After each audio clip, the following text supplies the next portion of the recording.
view, and this is MOPA.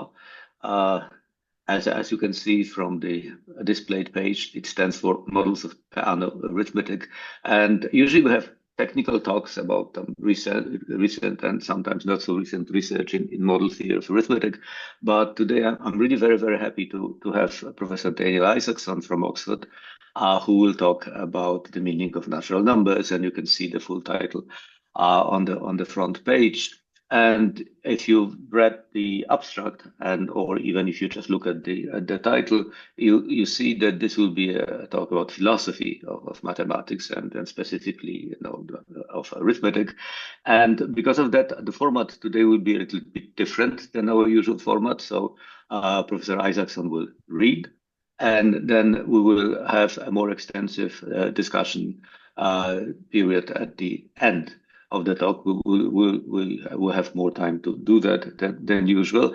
And I would like to ask you to reserve your questions and comments until the end of the talk, unless there is something really very urgent that you can either ask or say, but we will have plenty of time to talk about everything at the end. So one more time, I'm very pleased. Welcome, Daniel, and let's go ahead. Oh, great. Well, thank you very much for inviting me to talk in this very distinguished seminar. Well, let me just launch into it's evident from the schedule of the MOPA seminar that this talk is the odd one out, as has just been remarked, being philosophy of mathematics rather than mathematical logic. On the other hand, Kossak and Schmerl, in their brilliantly mathematical book, The Structure of Models of Peano Arithmetic, include a section with the title YPA, the very topic I'm addressing. However, their approach is different from mine. They say, quote, instead of an argument, one prefers a theorem, which shows PA is not only a convenient formal system, but is, in a sense, necessary, unquote. And they expound Alex Wilke's beautiful theorem, conjectured and proved in response to my philosophical arguments, on the relationship between Peano arithmetic and first-order theories obtained from second-order categorical axiomatizations of arithmetic. I will say something about this theorem, but I think that it and all other relevant theorems have to be embedded in philosophical considerations to show that Peano arithmetic is, quote, in a sense necessary, a viewpoint of Kossak and Schmerl, which I strongly agree with, as will be seen. So the first section, I want to talk about Dummett's claim that arithmetic is indefinitely extensible and inherently vague. Michael Dummett propounded his claim that the concept of natural number is indefinitely extensible and inherently vague by virtue of Gödel incompleteness in his paper, The Philosophical Significance of Gödel's Theorem, which he published in 1963 and reprinted in his collection, Truth and Other Enigmas. He said, quote, an understanding of the expression natural number will be insufficient to determine the criterion by which something is recognized as a ground for asserting that something is true of all the natural numbers. And it is precisely the concept of such a ground which is shown by Gödel's theorem to be indefinitely extensible. For any definite characterization of a class of grounds for making an assertion about all natural numbers, there will be a natural extension of it. If we understand the word meaning differently, so as to make the meaning of the expression natural number involve not only the criterion for recognizing a term as standing for a natural number, but also the criterion for asserting something about all natural numbers, then we have to recognize the meaning of natural number as inherently vague, unquote. Dummett's explanation of the indefinite extensibility of a ground for making an assertion about all natural numbers, leading, as he thinks, to the vagueness of the meaning of natural number, is in terms of the indefinite extensibility of the concept of well-defined property of the natural numbers. He says, quote, the inherent vagueness of the concept of natural number derives from the fact that it is part of this concept that the natural numbers form a totality to which induction with respect to any well-defined property can always be applied, and that the concept of a well-defined property is indefinitely extensible. This is so in virtue of the fact, says Dummett, that once we have given a precise specification of a language and recognized every property expressible in this language as being well-defined, we can define, by reference to the expressions of this language, another property which we also recognize as well-defined, but which we cannot express in the language, unquote, from Dummett. It's important to note that when Dummett says that the concept of natural number is vague, he does not mean that its application is vague. Whether or not a particular mathematical object is a natural number is definite in his view. What is vague about the concept natural number for Dummett is what means are available for establishing that all natural numbers have a certain property. As he says in a paper replying to Crispin Wright, quote, an indefinitely extensible concept may have a perfectly determinate criterion of application, so there can be no borderline cases as with the more familiar types of vagueness. The role of Gödel incompleteness in establishing the indefinite extensibility of the concept of natural number is succinctly stated by Dummett as follows, quote, the only way to explain the meanings of quantification over the natural numbers is to state the principles for recognizing as true a statement which involves it. Gödel's discovery amounted to the demonstration that the class of these principles cannot be specified exactly once for all, but must be acknowledged to be an indefinitely extensible class. Though the basis of these remarks is incontrovertible, I disagree with what Dummett concludes from them, and the following argument of his seems to me a non sequitur. He says, in view of the fact that Gödel's theorem applies to any system which contains arithmetic, there would again be an arithmetical statement expressible but not provable in this system, which we could recognize to be true. We should thus not have succeeded by this means in giving a complete characterization of the concept natural number. Giving a complete, unquote, giving a complete characterization of a mathematical concept does not entail that we have a means of proving everything that's true of that concept, while it's a fact of the matter that we do have a means of giving a complete characterization of the concept of natural number. It was provided by Richard Dedekind in his essay Was sind und was sollen die Zahlen in 1888. In making this remark, I have not taken into account Dummett's qualifying phrase, by this means. Is Dummett there allowing for the possibility that by some other means we can give a complete characterization of the concept of natural number? Such a possibility is not ruled out in this passage, but I know of no indication elsewhere in this essay or in any other of Dummett's writings with which I'm familiar that he considers that there is such a possibility. Dummett discusses Dedekind in his 1991 book, Frege, Philosophy of Mathematics, particularly in chapter 5, Frege and Dedekind. And in that chapter, he references Wong's paper, The Axiomatization of Arithmetic, which discusses Dedekind's letter to Kefferstein. However, Dummett's reading of Dedekind and of Wong's paper is odd. Dummett says, in his book, Dedekind did not characterize the natural number system by axiomatizing number theory. Rather, in fact, what are known as the Peano axioms were first enunciated by him in private correspondence. He footnotes there Wong's The Axiomatization of Arithmetic, so he's referencing Dedekind's letter to Kefferstein.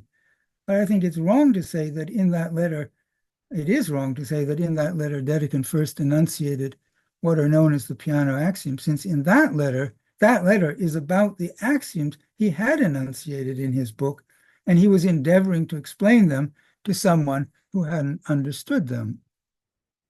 Dummett continues, instead, Dedekind gives a direct characterization of structures that serve as models for the Peano axioms, calling them simply infinite systems.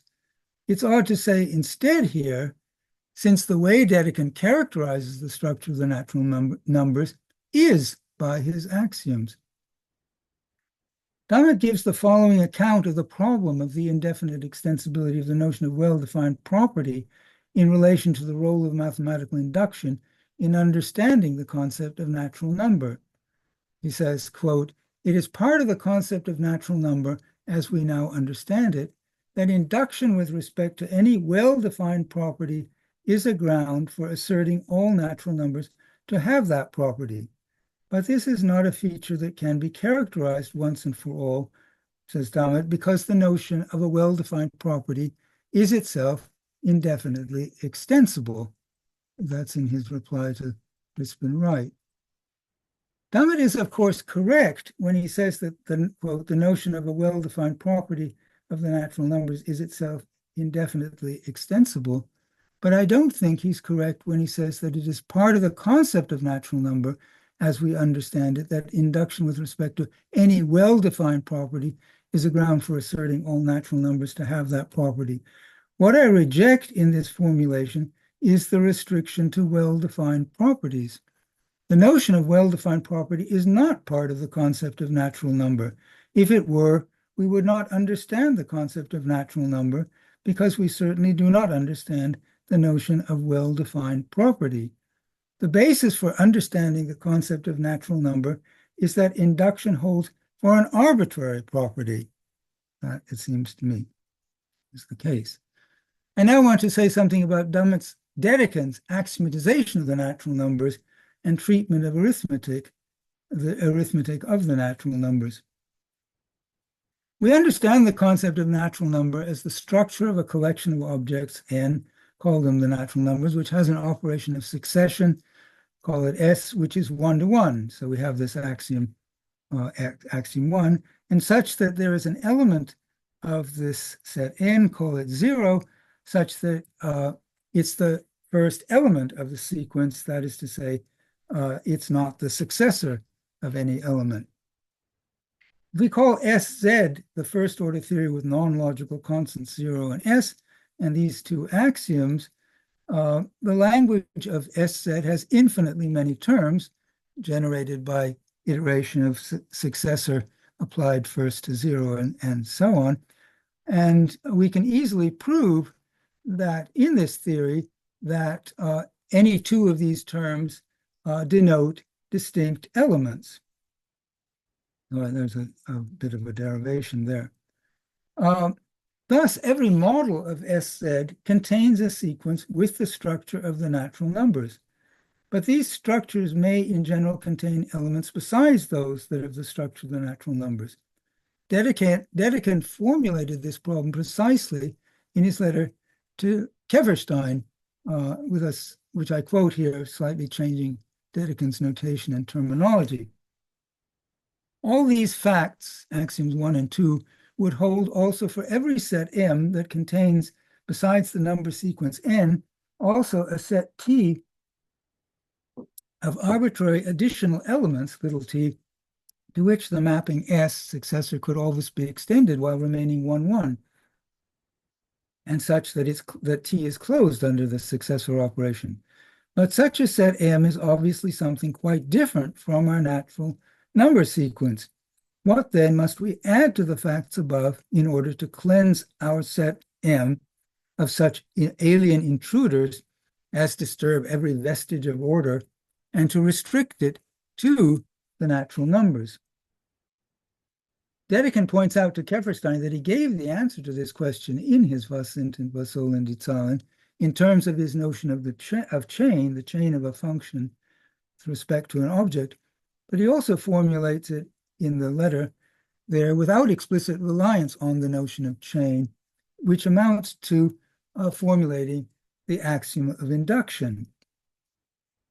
And the principle of mathematical induction follows from this stipulation that a natural number is something such that it belongs to every set which contains 0 and is closed under successor, i.e. it's the intersection of all such subsets.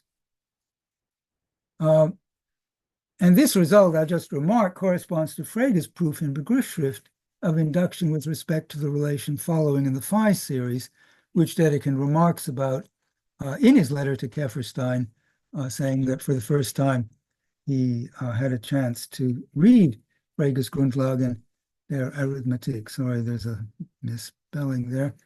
Frege and Dedekind were working independently, but there is this very close similarity. But there are also crucial differences.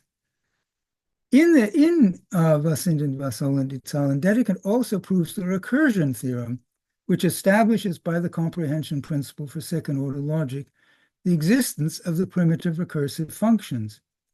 The three axioms of Dedekind arithmetic, that is, 0 is the first element, successor is 1, 1, and induction, induction as a second-order axiom, generate the natural numbers, and the recursion theorem generates arithmetic on the natural numbers. Dedekind uses the recursion theorem to prove that his second-order axioms for the natural numbers are categorical. I consider that this categoricity theorem shows the correctness of Dedekind's analysis of the concept of natural number, though this may be disputed by invoking issues about the nature of full second-order logic. But in any case, Dedekind's proof of the categoricity theorem can be used to prove internal categoricity of Dedekind arithmetic, and internal categoricity, it seems to me, suffices for this claim.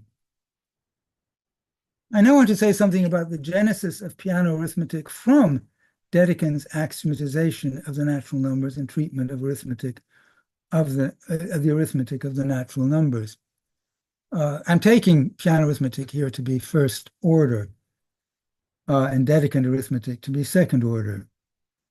Dedekind's axiomatization establishes a first-order language with identity for the arithmetic of the natural numbers, with symbols for this initial element of the number sequence, a functional relation for successor, less than or equals, and by the proof of the recursion theorem, a symbol for each primitive recursive function on the natural numbers, as in the language of PRA, the formal system for primitive recursive arithmetic.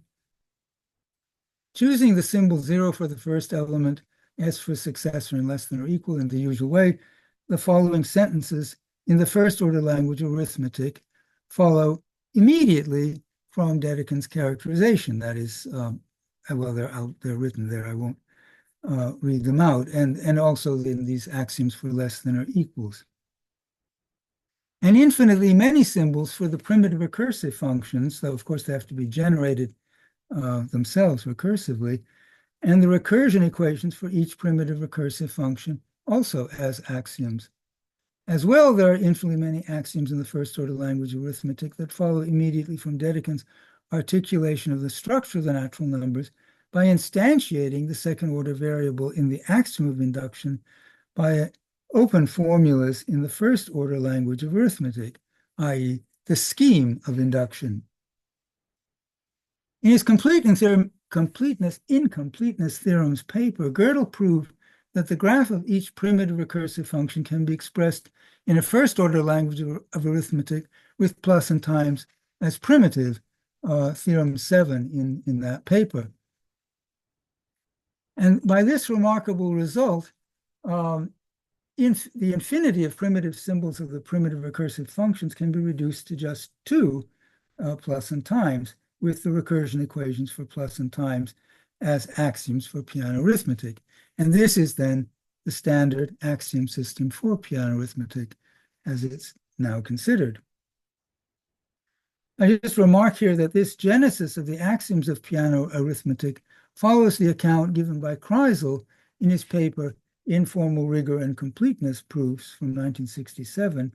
Here I quote from Kreisel. He says, the familiar classical structures, natural numbers with the successor relation, the continuum with the denumerable dense base, etc., are definable by second-order axioms as shown by Dedekind. Whenever we have such a second-order definition, there is associated a scheme in first-order form in the language considered. For instance, in Dedekind's axiom, for every p of 0, and for all x, px implies px plus 1 implies for all x, px, one replaces the second-order quantifier p by a list of those p which are explicitly defined in ordinary first-order form, from plus and times, for instance. A moment's reflection, says Kreisel, shows that the evidence of the first-order axiom schema derives from the second-order axiom. I now want to introduce a notion of arithmetical truth with respect to which Peano arithmetic is sound and complete. The notion of arithmetical truth I want to consider goes back to my ancient paper, Arithmetical Truth and Hidden Higher Order Concepts from 1987, though the account I give here differs in some ways. So the definition I want to give of arithmetical truth is this: a true sentence in the first-order language of arithmetic is an arithmetical truth, if and only if it can be proved by first-order logic from sentences in the first-order language of arithmetic that follow immediately from a clear and conceptually correct categorical characterization of the structure and arithmetic of the natural numbers, i.e., from our understanding of the natural numbers. I claim then that arithmetical truth coincides with the theorems of Peano arithmetic. And I consider this to be proved, perhaps it's overambitious and surely is to call this a proof, but anyway, these considerations support the idea that Dedekin's Was sollen die Zahlen, supplemented by his letter to Kefferstein, articulates a clear and conceptually correct second-order categorical characterization of the structure and arithmetic of the natural numbers. The account of the genesis of Peano arithmetic from Dedekin's axiomatization of arithmetic in the previous section shows that the axioms of Peano arithmetic follow immediately from a clear and conceptually correct categorical characterization of the structure and arithmetic of the natural numbers. These considerations show that the theorems of Peano arithmetic coincide with the arithmetical truths. Anything weaker than Peano arithmetic leaves out a first-order axiom which is established as true by the correctness of Dedekind arithmetic. Anything stronger includes something which is not justified by our understanding of the natural numbers as articulated in Dedekind arithmetic, and so must implicitly contain notions which are not arithmetical. I have called those notions hidden higher order concepts. Among the true sentences in the language of arithmetic, there is a proper subset whose truth is an immediate consequence of the higher order characterization of the structure of the natural numbers given by Dedekind. That's what I'm saying. Underlying this concept of arithmetical truth is the notion of purity of method as a principle of mathematical practice. The ideal is that a theorem of mathematics should be proved by means that are implicit in the statement of the theorem itself. Kreisel remarks on this in his Royal Society biographical memoir of Gödel. He says, Hilbert was quite conscious of the obvious relation between this discovery about theory of what can be done with definable and arbitrary cuts, and an age-old ideal of Methodenreinheit, as he stressed in the peroration of his Grundlagen der Geometrie. Age-old, says Kreisel, in that it goes back to the time of the Greeks, when Archimedes was criticized for using properties of space to prove theorems about the plane. Unquote. Hilbert says in the passage from the conclusion to his Foundations of Geometry, the one that Kreisel was referring to, and now here I quote from Hilbert, the ground rule according to which the principles of the possibility of a proof should be discussed at all is very intimately connected with the requirement of the purity of the methods of proof, which has been championed by many mathematicians with great emphasis, says Hilbert. And he propounded this principle in the preamble to his famous mathematical problems. He says it remains to discuss briefly what general requirements may be justly laid down for the solution of a mathematical problem. I should say first of this that it should be possible to establish the correctness of the solution by means of a finite number of steps based upon a finite number of hypotheses which lie in the presentation of the problem. That's the purity. It's important to note that purity of method is aspirational and not restrictive in mathematical practice. And here I'll make some remarks about that. The prime number theorem on the asymptotic distribution of prime numbers was proved by analytic means in the late 19th century, and for the first half of the 20th century, it was widely thought, e.g. by Hardy, G.H. Hardy, that there could be no elementary proof of this result. At the same time, no one took the view that this result was not actually proved. In the mid-20th century, Selberg and Erdős found elementary proofs, and it's been shown that these proofs can be formalized in Peano arithmetic, thereby achieving purity of method. The known proof of Herr-Maslad's theorem is in algebraic geometry and thereby impure. Kreisel conjectured, and Angus MacIntyre and Colin McLarty have come close to showing that the Fermat's theorem can be proved in Peano arithmetic. I take it that the expectation is that it will be established. If in the end it turns out that it cannot be proved in PA, Fermat's theorem would be inherently impure. It would join known cases of impurity in the language of arithmetic, which include Gödel sentences for Peano arithmetic, Goodstein's theorem, the Paris-Harrington sentence, and many more. These examples I've mentioned are none of them provable in PA and are provable in PA plus transfinite induction of epsilon of order type epsilon naught. I think that it can be directly seen that transfinite induction of order type epsilon naught is non-arithmetical, and I cite there a discussion in my paper, some considerations on arithmetical truth and the omega rule. I said also that this situation is akin to the fact that Borel determinacy is not provable in set theory with separation is provable in set theory with replacement, though it may, on reflection, I think that's probably not an example of impurity of method, because I think actually one could say that replacement is part of the intrinsic understanding of set theory, and that separation was just not a full use of that understanding. I now want to say something about Wilke's theorem on the strength of PA in relation to first-order theories obtained from second-order theories categorical for the structure of the natural numbers.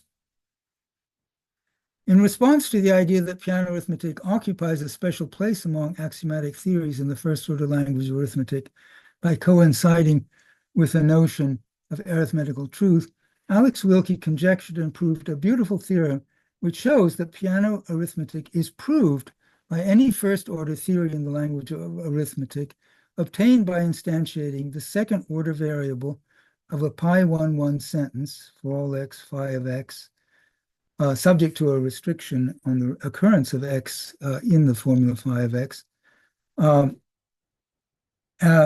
such that the scheme of phi, that is with all these instantiations, and a finite set of true sentences in the language of arithmetic is such that it proves Peano arithmetic.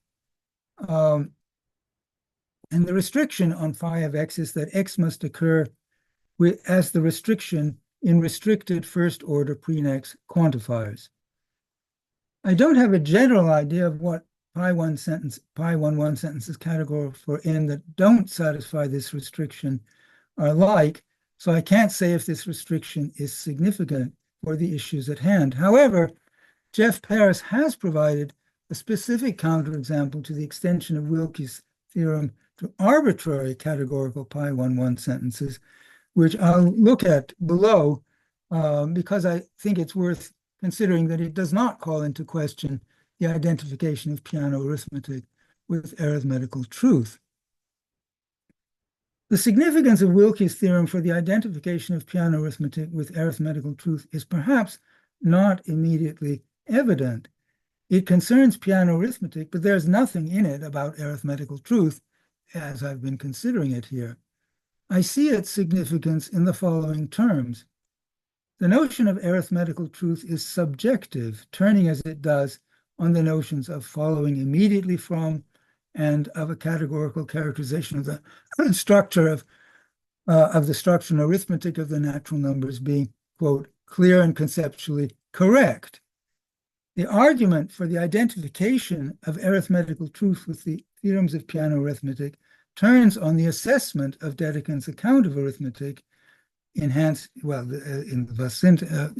his letter to Kefferstein, as fulfilling these criteria. Wilkie's theorem is not concerned with such matters.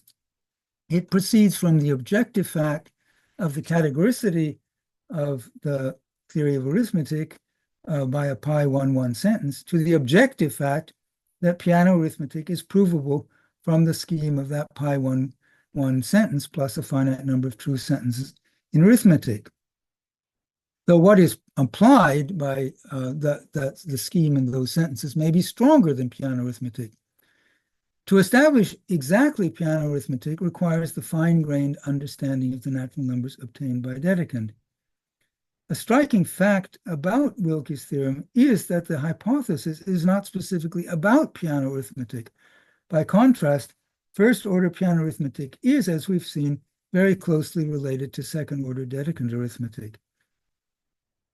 It seems to me, in these terms, that Wilkie's theorem and the identification of Peano arithmetic with arithmetical truth are complementary for understanding the nature of arithmetic. I then have written out an account of Wilkie's theorem, which I have to say I've been very much helped to do by Alex very kindly. I'm not going to go through this whole proof, but I will, let me just perhaps give one thing here to illustrate. In order to apply it even to the case of ordinary induction, you have to go through a series of steps to show that it's equivalent to a formulation in which the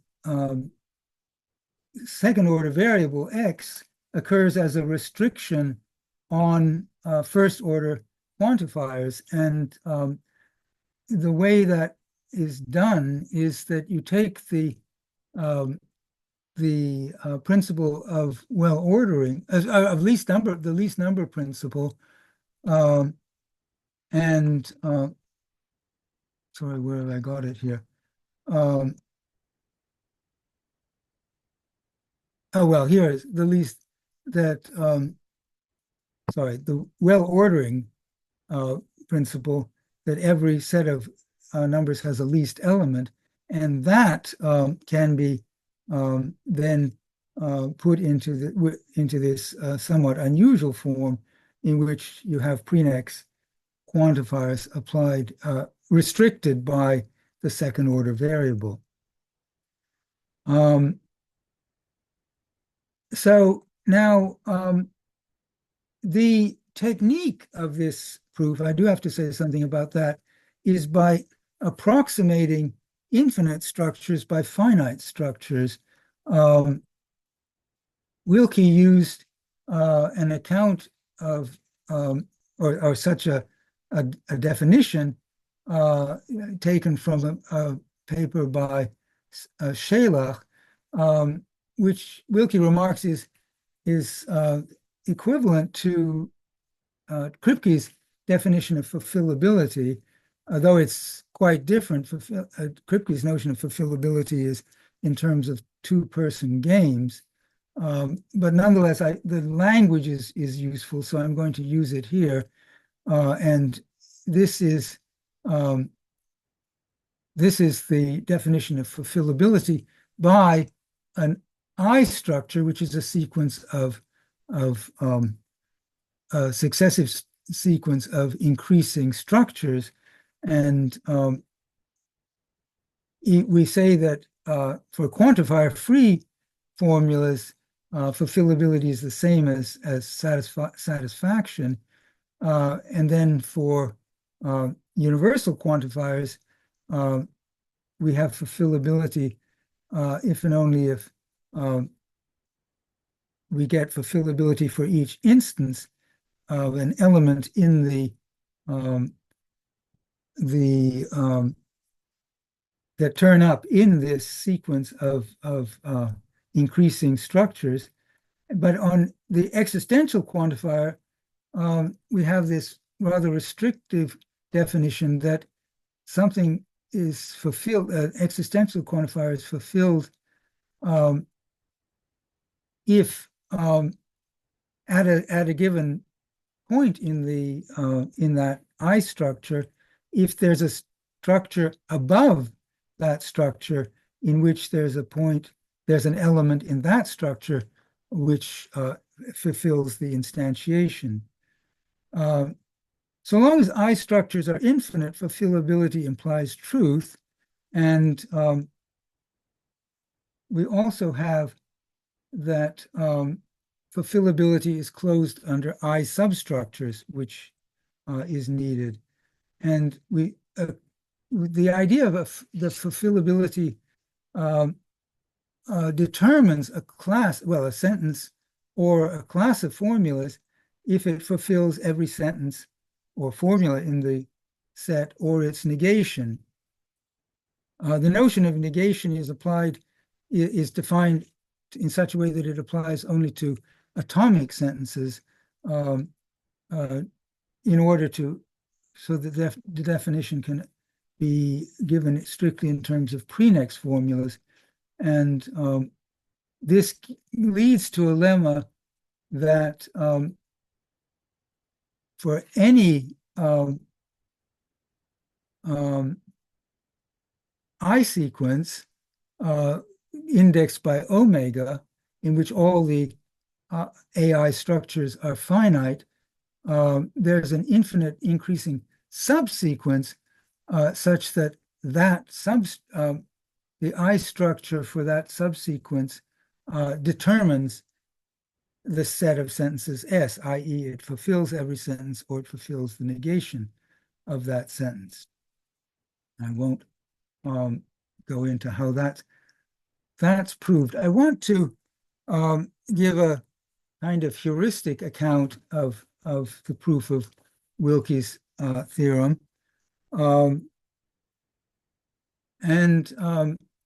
The argument requires these lemmas that I've already mentioned about fulfillability, and it also requires the following lemma, that if you have a second order sentence with this one second order free variable, which is in the form of the prenext quantifiers restricted by the second order variable, where the matrix of the sentence is a first order formula, and that pi11 sentence is categorical, then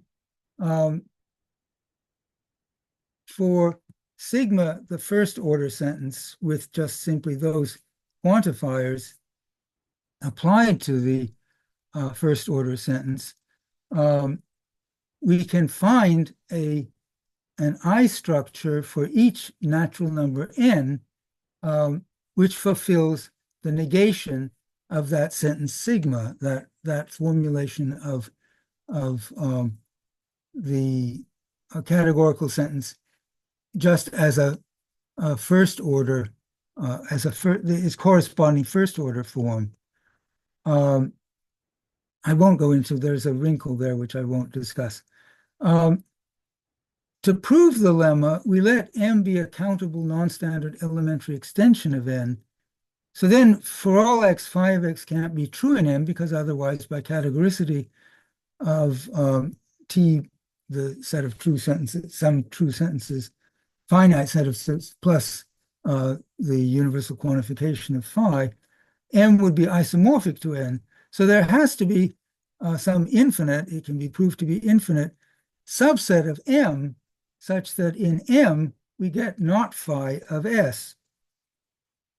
And S is countable since M is countable. So there exists a finite increasing sequence of finite sets, B0, B1, etc., whose union is that set S. And the required IN structure for each N, which fulfill not S, not sigma, are constructed from this increasing sequence of the BIs. Via coding, this construction can be expressed in the language of arithmetic by a formula, call it G of X, such that for each N in omega, G of N holds in the model M. And since M is an elementary extension of N, G of N then is true in N, and the lemma then holds by decoding G of N.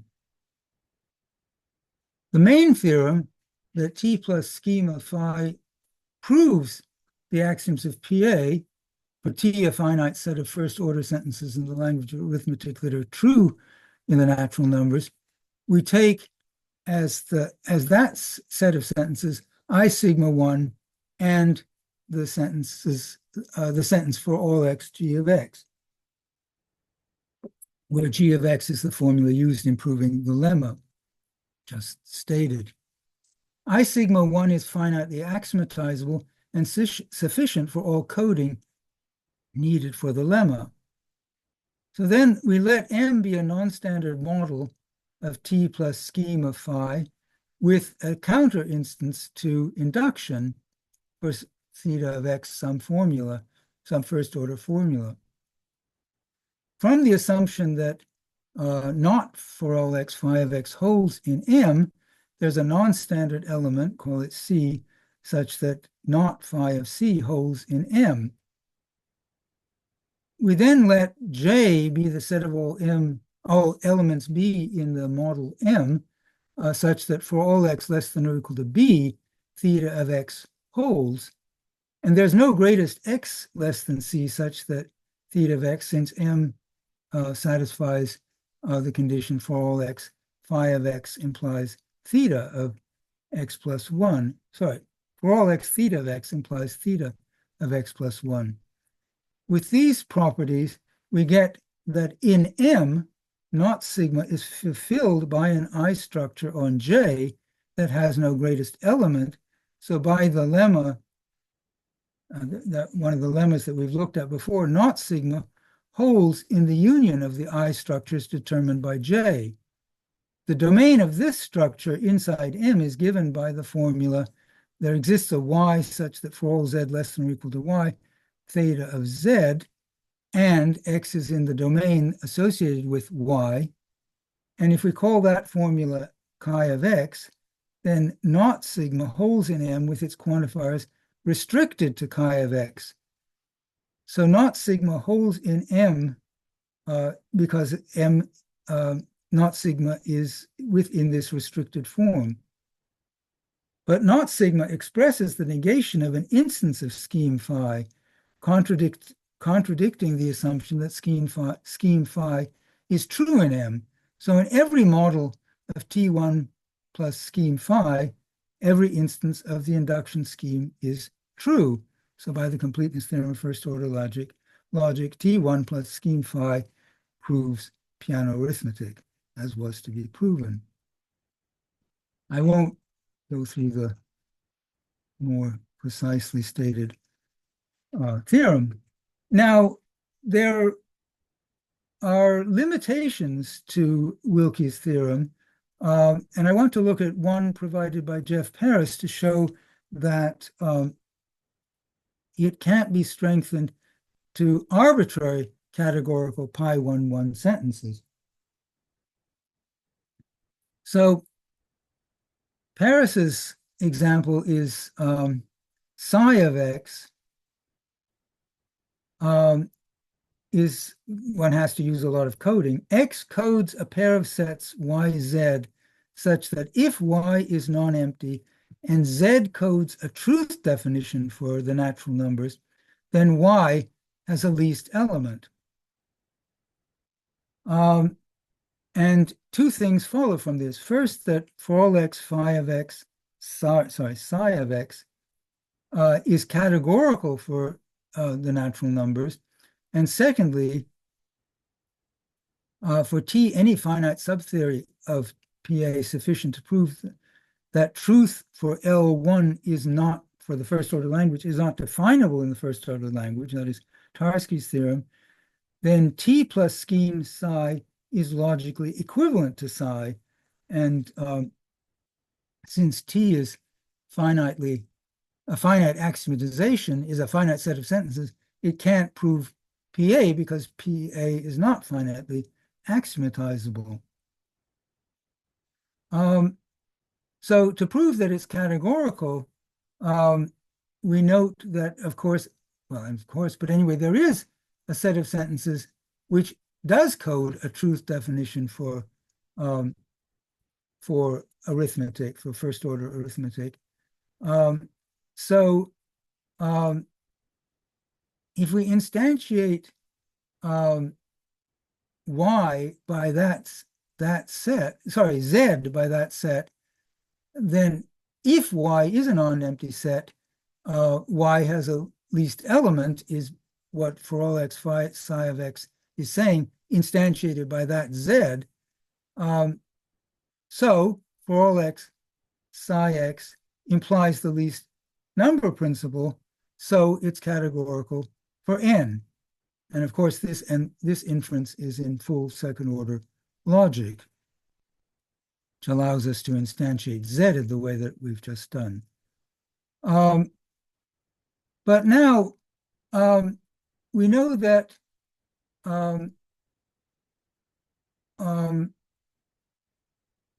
t plus scheme psi can't imply the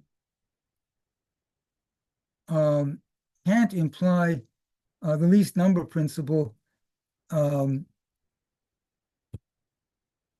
as a scheme, because we can, sorry, what am I saying? We do get the scheme, because the condition that Z codes a truth definition for N is refutable in this first order theory in which Tarski's theorem is being proved. So the antecedent of the scheme is false, so all the instances hold. So T does imply scheme psi, but that means that T is equivalent to T plus scheme psi, and therefore it cannot prove all the axioms of Peano arithmetic. Now, there's then the question whether this counterexample to extending Wilke's theorem to all categorical characterizations of arithmetic of the natural numbers shows that arithmetical truth, as the truths in the language of arithmetic that can be true by instantiation from a categorical characterization of the structure of the natural numbers, can't be identified with the notion of arithmetical truth that we've been considering. And the answer I consider is that it does not. The notion of arithmetical truth is epistemological. What this example draws attention to is the fact that categoricity of the characterization of the structure of the natural numbers is not sufficient for this notion.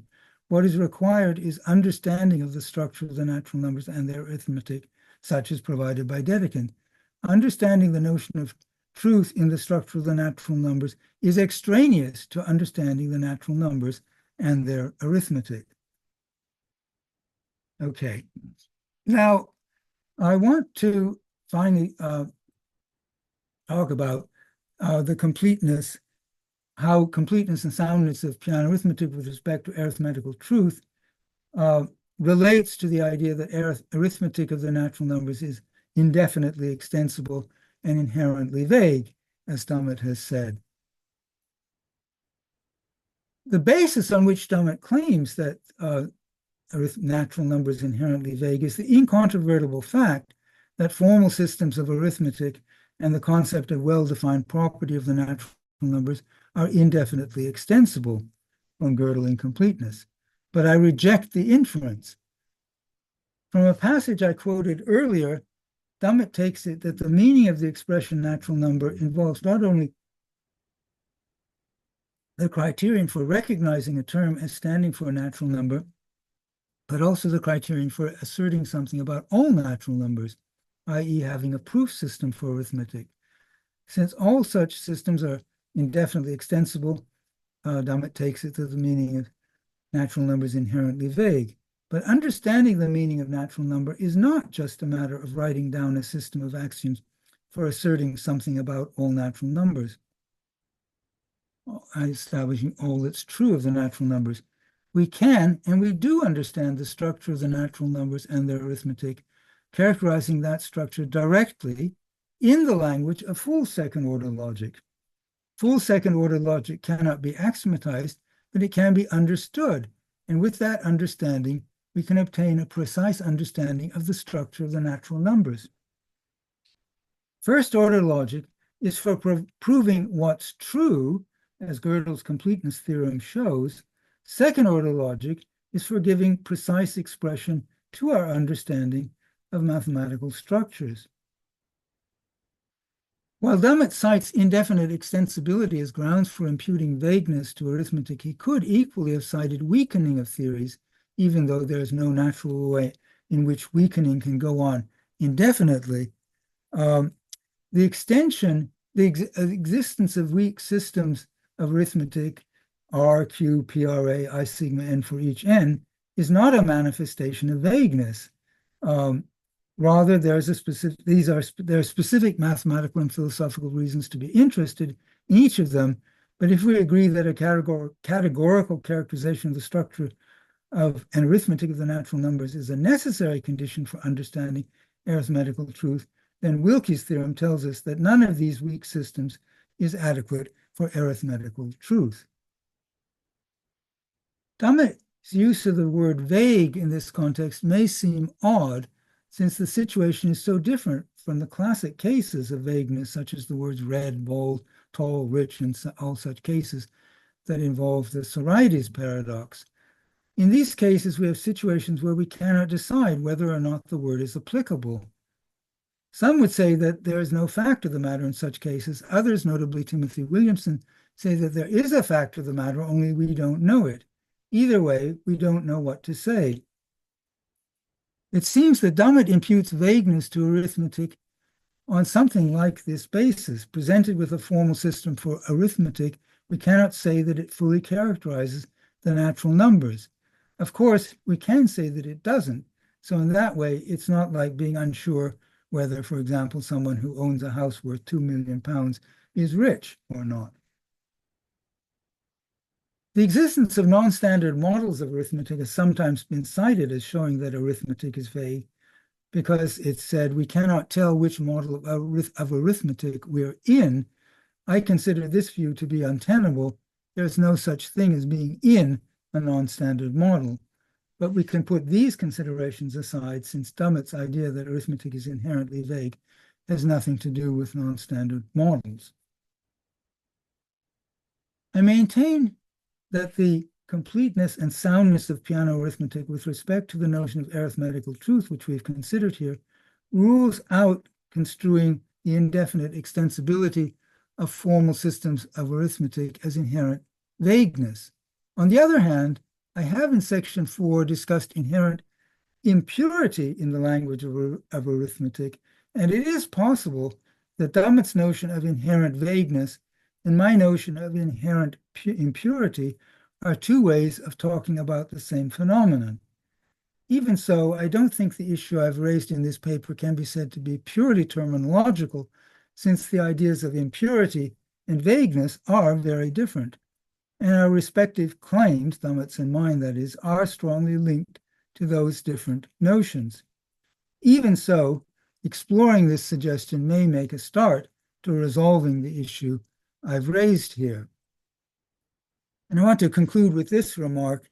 Michael Dummett was one of the most important philosophers of mathematics throughout the second half of the 20th century and made significant contributions also to mathematical logic in conjunction with his philosophy.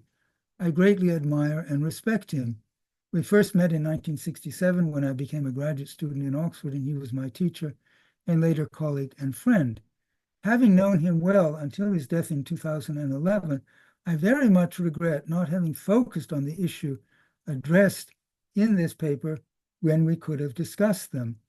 Focusing on them now, I want to think more about what Michael might have said in response to the issues I've raised here.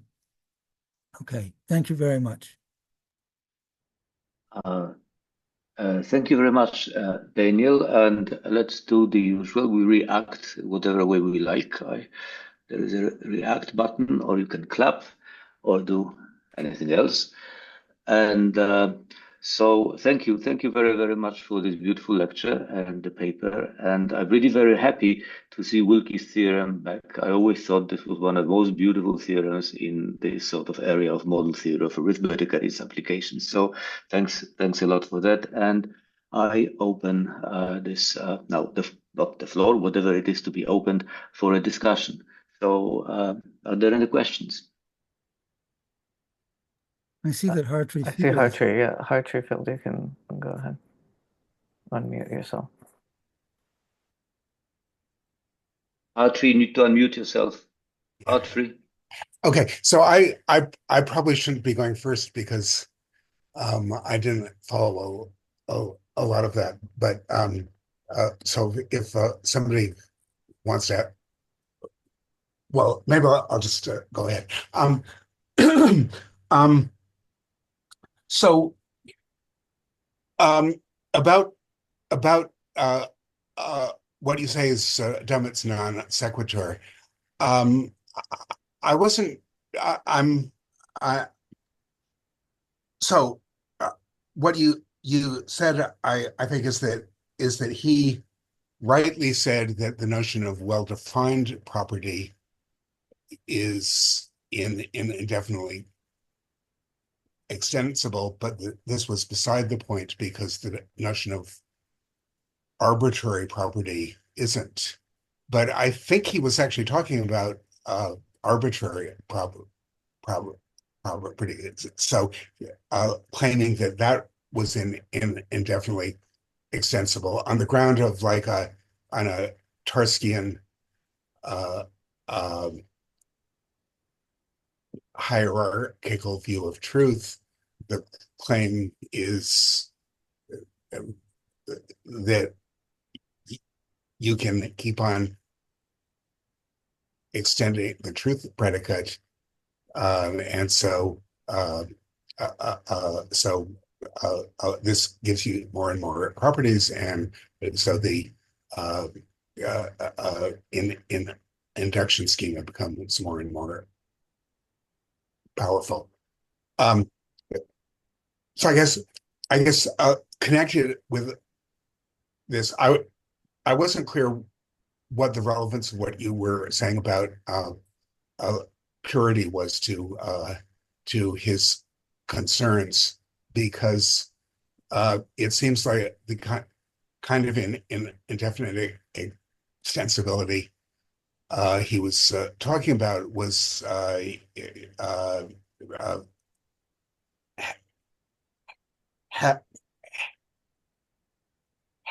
had to do with getting more and more Gödel sentences, which are on your lights impure. So it seemed to me that focusing on the purity was focusing away from what he was concerned with. Well, let's see. I mean, the thing is that what I was saying was that that kind of indefinite extensibility via Gödel incompleteness is generating impure sentences, impure with respect to, I mean, of course, that notion is relative to the idea that there is a notion of mathematical, of arithmetical truth, but I mean, I think in your question, I think we agreed that we're both talking about extensibility, but it seems to me that, well, what am I saying? I don't think that that situation can be seen as manifesting vagueness. It's manifesting the fact that we can get outside of the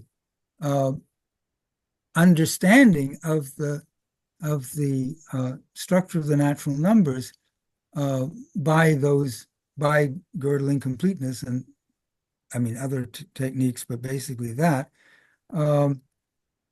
It seemed to me that it's a different way of looking at where it's Dummett and I are looking at the same phenomena, but we're seeing it as signifying something different, is how I'm construing it. And it does seem to me that Dummett doesn't allow the notion of arbitrary, going back to really what you were said earlier, he doesn't really allow the notion of arbitrary property. The discussion is always in terms of a well-defined property, and that the idea that something being well-defined is indefinitely extensible. But it seems to me that when you allow yourself the notion of arbitrary property, then you do obtain an understanding of the structure of the natural numbers in terms of the property of induction, in a way that grounds the understanding, and there's nothing vague about it. Okay, I just one thing. So my guess would be that he would think that there is no clear notion of arbitrary property. That the notion of property itself is indefinitely extensible, and that he viewed well-defined property as really just meaning property. But I'll stop there. Right. Okay. That could well be what Michael's answer would be. Maybe that's your answer too. I take it is your answer. Oh, well,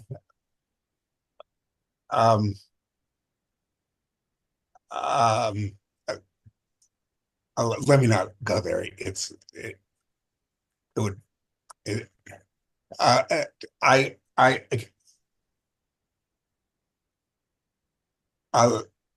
Let me not comment on. Okay, well, I'll think about it some more.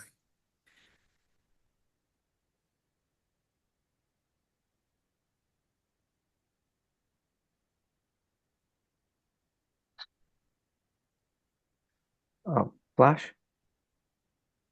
This may be an unfair question because you said you wanted to think about it more, but why do you think Sir Michael got it wrong? I mean, given his familiarity with Frege, I don't think could be just that he wasn't thinking about the possibility of second order logic. Though what I remember of the article, he did seem to be ignoring it, forgetting about it, maybe dismissing it. And I'm pretty sure he must have been aware of Dedekind's work, but he seems to be, I don't know, a first order purist. Is that it? Well, I mean, you're right to raise exactly that question. I mean, I'm puzzled in a way because I did include some quotations from Dummett that seem to me to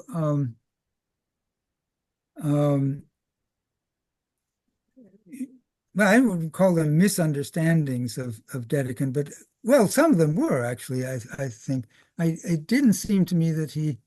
I mean, what Dedekind is doing is quite different from Frege, in that Frege was attempting to say what the natural numbers are, and that's exactly what Dedekind was not trying to do. Dedekind was giving an axiomatic characterization of the structure of the natural numbers. And it seems to me that, well, I don't know, this is just speculation, but that Michael was really thinking in Fregean terms rather than Dedekindian terms about the understanding of arithmetic.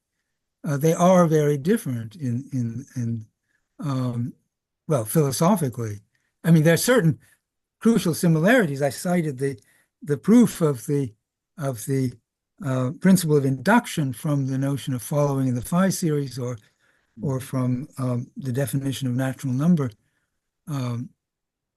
in the second order, by second order quantification. But I think that it really makes a crucial difference whether you are trying to characterize the structure of the natural numbers or create the natural numbers, or anyway give an account of what they are, which is what Frege was doing, and which I suppose Dummett was, well, I mean, Dummett was always sympathetic to Frege and trying to make it work, though, of course, there were difficulties. And in fact, I mean, this is going off target in a way, but, when you get to neo-Fregean logicism, I mean, Crispin Wright's development, that really ends up being an axiomatic development of arithmetic. Namely, the axiom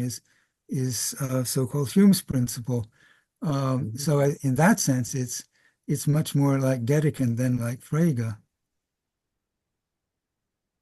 Or Burgess's work here. Yeah, I'm puzzled too.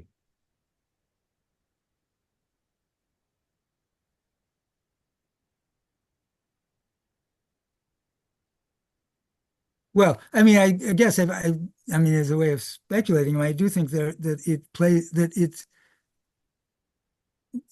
crucial difference is whether one is trying to define the natural numbers or characterize them axiomatically. And I mean, the only notion of axiomatic treatment of the natural numbers that Dummett allows is axiomatizing the truth in the natural numbers by a set of axioms that generate as theorems the truths that you want. And those are, want isn't the right word, but I mean, generate the truths of arithmetic. And that is incontrovertibly indefinitely extensible. But what I'm saying is that there are ways of articulating our understanding of the natural numbers, which are not carried out in that way. And that's really the point I'm making. Frege's philosophical intention for the natural numbers, it does not immediately imply that they're indefinitely extensible. That it's they are for counting, and if we happen to live in a fundamentally finite universe, much of his work still goes through. I do actually address that in my latest paper. So, I mean, Frege's intent there. Actually, no, I don't get whether that ties in with Dummett's intuitionism. Yeah, no, I'm sorry. I would need to think a lot more before I had anything else to say. Oh, well, but think about Frege's motives, not just his formalism. Right. The numbers had to be defined in a way that we could understand them because we use them for counting, as Sohn says, what we pre-theoretically know about them. Yes. But yeah, sorry. The more I think about this, the less I have to say. Well, thank you for what you have said. Roman? I have a question that's somewhat technical, but it's related to your thesis about arithmetic truth. That I like the idea that the arithmetic truth is something that follows from understanding of what natural numbers are, and our understanding comes from a certain way in which we sort of imagine the structure that satisfies certain axiomatic conditions. And then you have this list of things that we sort of think of arithmetic statements, true arithmetic statement, Goodstein theorem, something about Hydra, or consistency statements that can be formalized in arithmetic statements, but turn out to be unprovable in PA. So that makes not eligible for arithmetic truth state. So something is being imported from outside, and I understand all that, but I have a problem with the examples that follow from MRDP theorem. The negative solution of Hilbert's tense problem, when you have statements about. State again what the theorem was. The negative solution to Hilbert's tenth problem. Right. Right. So where we learned that there are Diophantine equations that we believe do not have solutions, and we have proofs for that, but nevertheless, Peano cannot prove that. And it's very hard to think about those statements about non-existence of Diophantine equations of certain kind, and we have concrete examples of them. There was this whole research about what's the lowest degree and what's the least number of variables in them, and so to me, these are examples of arithmetic statements that Peano cannot capture. We need some additional assumptions about numbers to be able to prove them. And by the way, I have problem with not admitting them as arithmetic truth. What's hidden there? I mean, I should stress, when I don't admit them as arithmetic truths, I'm not impugning them as truths. I'm just saying they're not right. So it's saying that there is something non-arithmetic in them. Yes, the mathematics goes on and on. There's the fact that one thing is known on one basis does not in any way preclude going on to know other things on some additional, stronger basis. So what I'm saying doesn't in any way call into question these non-Diophantine, the proofs of these non-Diophantine sets, if that's the right way to describe it. Right. So I'm not quite sure what your intuition is here that you feel is not being respected by what I've said. What I mean is something very simple, really. Because let's take a look at the Goodstein theorem. Right? Yes. So one could argue successfully that the very statement, the statement is about numbers, but what's hidden there in this certain inductive process that's really tailored to represent in some way this sort of the transfinite induction up to epsilon 0. And so what's hidden in the very statement of the theorem is you import something from outside that happens to be somehow formalizable or codable in terms of arithmetic operations. And that's convincing. But when it comes to those statements about concrete Diophantine equations, we can write them down. We can see what they look like. It's not a question of existence of those Diophantine equations, but this is a Diophantine equation, and we know that they do not have integer solutions. But somehow PA is too weak to prove it. So I find it difficult to sort of say about them that are not true arithmetic unprovable statements, because of the way of what they state, not necessarily what's involved in the proof, but why should we? That we somehow, maybe there's some way to extend the idea of arithmetic truths, that we somehow eliminate artificial examples, but still keep those that seem to be very intuitively arithmetic. I think I don't know enough about the results you're talking about. Could you?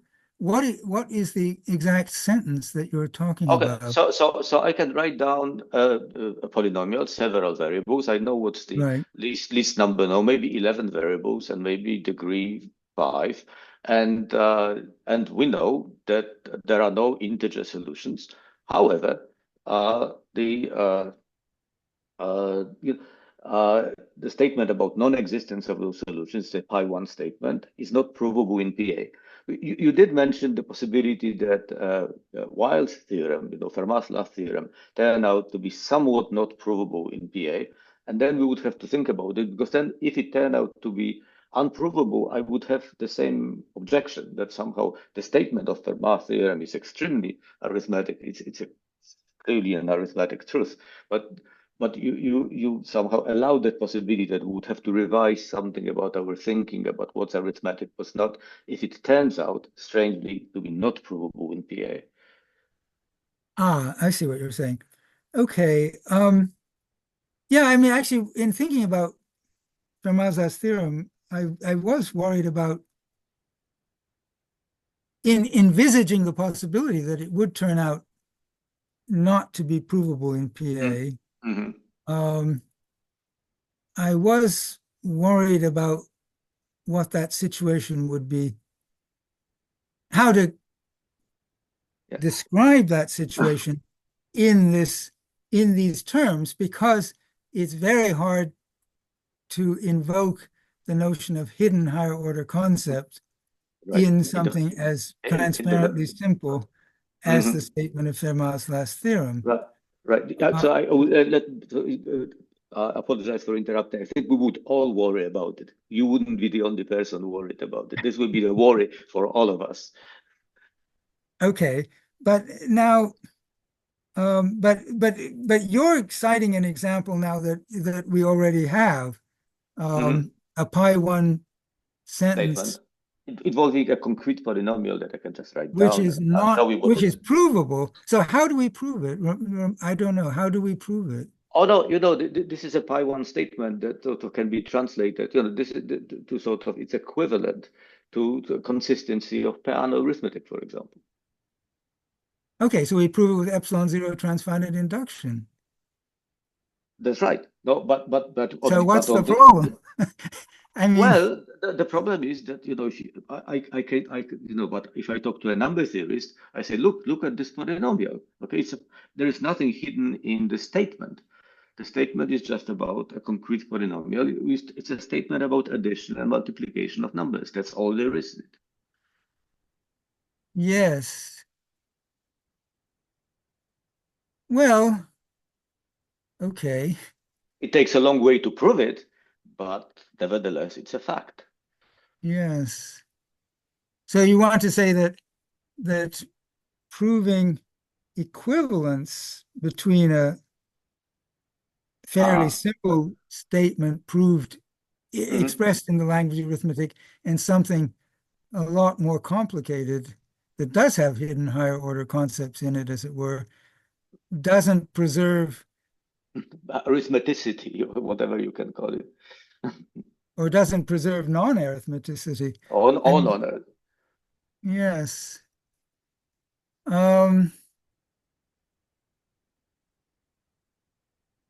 Yes, what to say about that?